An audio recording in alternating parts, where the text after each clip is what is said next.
Enzo Fernandez is one of the most hated players in world football right now, and what he's done is absolutely unforgivable. This man streamed racist chants, he attacked opponents, he got a red card in the World Cup final, and the scandal surrounding him is massive. Stay with me, because this is one of the most controversial stories in football history. I'm about to expose everything.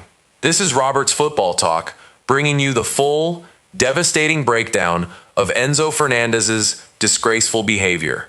Listen carefully, because this will shock you. Enzo Fernandez, a young, talented midfielder. He plays for Chelsea. He's been praised for his technical ability.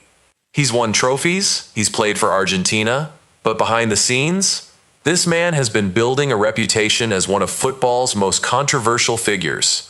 And it all started with a disgusting moment after Argentina won the 2024 Copa America. Argentina defeated Colombia in extra time. The celebrations were wild. The players were euphoric. They won another trophy. But as the team bus traveled away from the stadium, something absolutely revolting happened. Enzo Fernandez pulled out his phone. He started recording, and a racist chant began inside the bus. What came next will absolutely disgust you. The chant targeted the French national team. It mocked French players whose families came from Africa. The lyrics specifically questioned whether black players born and raised in France could actually call themselves French. This is racism. This is disgusting. This is unacceptable. The message was crystal clear. Your passport says France, but your African heritage makes you toys outsiders. These French players included Kylian Mbappe. The chant even contained a degrading anti-LGBTQ reference attacking Mbappe. But here's the absolutely shocking part. Enzo didn't just participate in the chant, he filmed it. He held his phone and recorded his teammates singing this racist garbage. Then he shared it. He broadcast it through his own social media account to millions of people. This wasn't a private conversation that got leaked. This wasn't a misunderstanding that spread. Enzo deliberately filmed racism and deliberately shared it publicly. He exposed himself. Nobody had to expose him. He exposed himself with his own phone. The backlash was immediate and absolutely justified. Wesley Forna, one of Enzo's black French teammates at Chelsea, shared the footage and called it uninhibited racism. Other Chelsea players unfollowed Enzo. The French Football Federation filed a complaint. FIFA opened an investigation. Chelsea suddenly faced a racial crisis inside its own dressing room. Think about this for a second. Several of the players affected by that chant trained beside Enzo every week. They shared the same dressing room. They wore the same badge. They fought for the same club, and Enzo still broadcast a song attacking their African heritage. How could these players look Enzo in the face? How could they trust him? How could they play together? That's the contradiction that made this incident impossible to dismiss as just football stupidity. Then came the apology. But here's what's important. The apology came after the outrage spread around the world. It came after the French Federation reacted. It came after teammates turned against him. It came after Chelsea was forced into damage control. Enzo said he was caught up in the euphoria of winning. He admitted the language was offensive. He insisted the chant didn't represent his beliefs. Wrong. This explanation is absolutely pathetic. Euphoria may explain the atmosphere inside the bus, but it does not explain his conscious decisions. Enzo joined the chant. That's a choice. Enzo opened his phone. That's a choice. Enzo recorded the players. That's a choice. Enzo shared it publicly. That's a choice. For his critics, and rightfully so, the timing of the apology mattered. He regretted the consequences, not the ACT itself. If Enzo truly believed the chant was wrong, he wouldn't have filmed it. He wouldn't have shared it. He would have stopped it. But he promoted it. He amplified it. He broadcast it to millions. And then Chelsea made the situation even more controversial. Chelsea welcomed him back into the team. And then they made a shocking decision. They made Enzo captain. They repeatedly gave him the captain's armband. The captain's armband represents discipline, responsibility, and respect for every member of the squad. Chelsea placed this symbol of leadership on a player whose own live stream had caused a public scandal involving people inside that same dressing room. This is absolutely disgusting. Think about what this sends as a message. It says that status protects you from consequences. It says that talent excuses racism. It says that being a good player means you can stream racist chants and still become captain. Many supporters hated this decision. They considered it disgraceful. They believed it showed that Chelsea had no standards, no integrity, no respect for the players who were attacked by that chant. Chelsea made black and French players follow a racist onto the pitch as one of their leaders. That's morally bankrupt. That's absolutely wrong. But Enzo's behavior on the pitch was just as disgusting as his off-pitch actions. Against England, minutes into the match, Enzo struck Elliot Anderson in the back of the head. This wasn't an accident. This wasn't a competitive challenge. This was intimidation. It was a player deliberately trying to establish the match as a physical confrontation. It was aggression looking for violence. And it fit a growing pattern. Enzo becomes increasingly reckless when a game refuses to follow his rhythm. When something doesn't go his way, he explodes. He makes late challenges. He starts off-the-ball confrontations. He makes angry gestures. He gives sarcastic reactions to officials. A decision goes against him. He turns to the referee. His arms come out. The complaints begin. Then the sarcastic applause. The theatrical disbelief. Another argument that has nothing to do with helping his team. A yellow card should make an experienced midfielder calm down, but not Enzo. He continues with the same aggression. He leaves himself one reckless tackle away from disaster. Supporters stopped treating these moments as isolated explosions of passion. The hostility had become part of his footballing identity. Reports claimed that Real Madrid didn't want to sign him. The club he was linked to rejected him. He became unwanted. Yet even that public humiliation didn't match what was coming next. The World Cup final, the biggest stage in football, the moment that changed everything. By then, every warning sign had already appeared. The racist live stream, the dressing room crisis, the aggression against opponents, the confrontations with referees, the pressure on officials, the provocations against England, the ugly performance against Spain. Every single one of these moments was a flashing red light, and then came the final. Enzo collected a yellow card for confronting the referee again. Argentina needed discipline. Argentina needed experience. Argentina needed their leader to control himself. His responsibility was simple: stay on the pitch, protect the team. He failed. Enzo launched into another reckless challenge.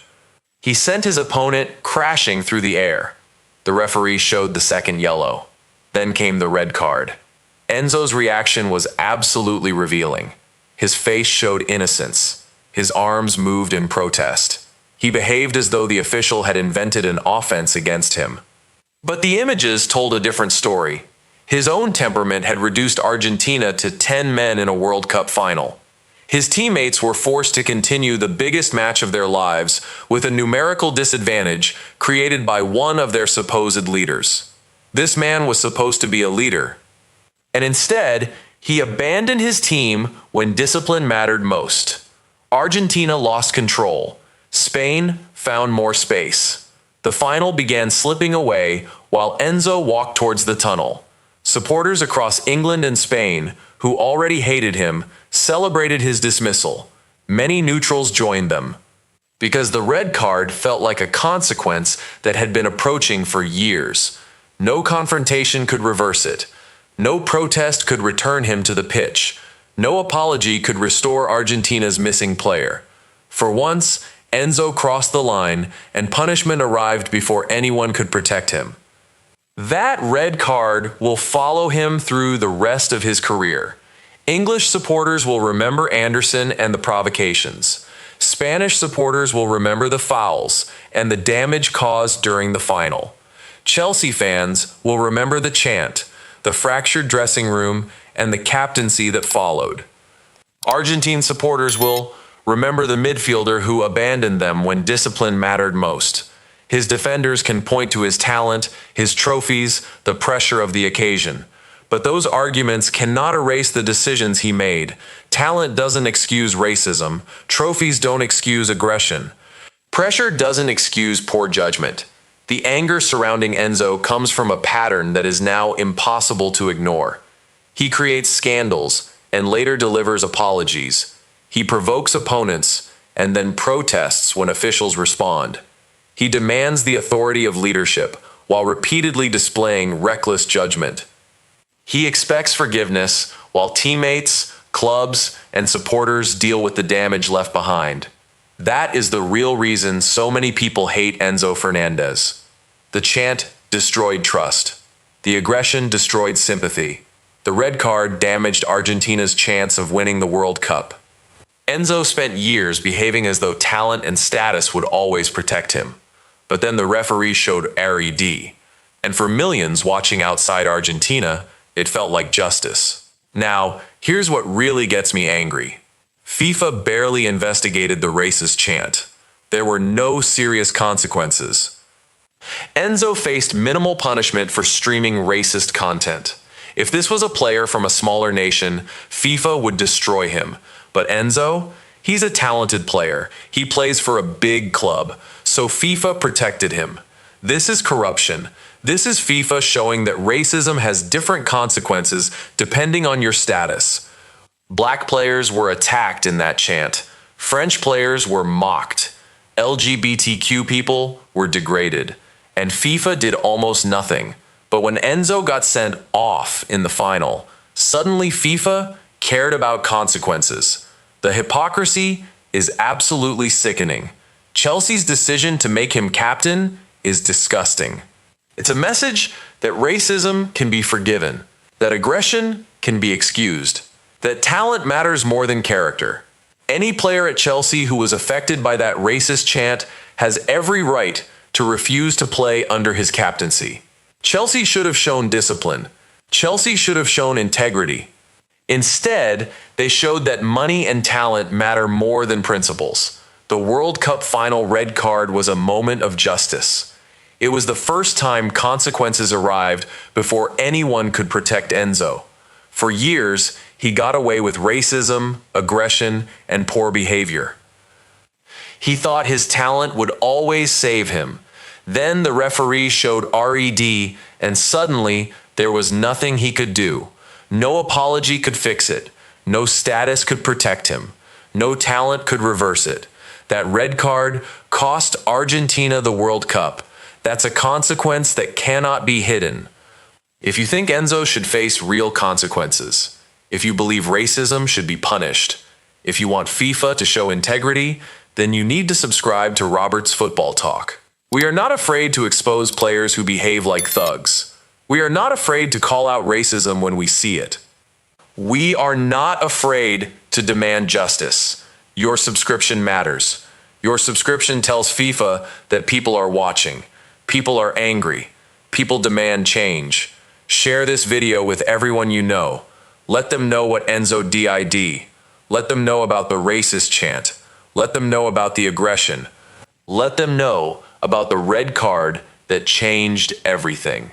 The more people know the truth, the more pressure builds on FIFA and Chelsea to take real action. Subscribe to Robert's Football Talk immediately. Turn on notifications. Be part of a movement for integrity in football. We will continue to expose racism. We will continue to call out aggression.